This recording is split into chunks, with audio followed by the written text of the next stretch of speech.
Casa de Justiça e Cidadania e os projetos Pai Legal e Pai Presente realizaram mais uma edição do Arraial da Paternidade. A ação ocorreu na rede Superfácil da Zona Sul. O objetivo foi estimular o reconhecimento voluntário e a busca da paternidade de crianças, jovens e adultos que não têm em seus registros o nome do pai. Durante a ação, uma equipe de 70 pessoas realizou audiências concentradas, adotando um atendimento dinâmico com a finalidade de atender a demanda de 80 processos de averbação de paternidade, visando alcançar pais que por alguma razão deixaram de reconhecer a paternidade de seus filhos por ocasião do nascimento, difundindo dessa forma a cultura da conciliação. Eu falo que esse é mais um dos programas muito bons do Judiciário Amapaense. Não é de hoje que a gente faz esse programa. A doutora Estela coordena esse programa muito bem já há alguns anos.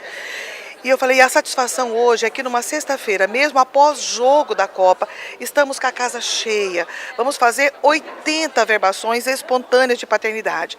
Temos casos lindos de pessoas já adultas que agora está vendo reconhecida a sua paternidade.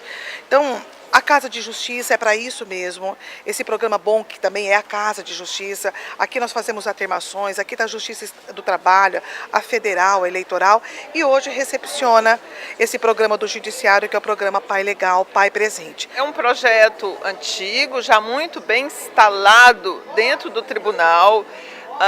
Todo apoio da direção do tribunal para essas atividades que nós realizamos fora. E o Arraial da Paternidade já é um nome que soa para nós que trabalhamos com isso, já é um nome esperado, porque todo ano, nessa época, nós realizamos com esse caráter lúdico, né, de trazer para um ambiente lúdico, para um ambiente propício para as crianças, para as famílias, esta ação de fazer o reconhecimento da paternidade. Então, o Arraial da Paternidade já é marca registrada do Pai Legal e do Pai Presente.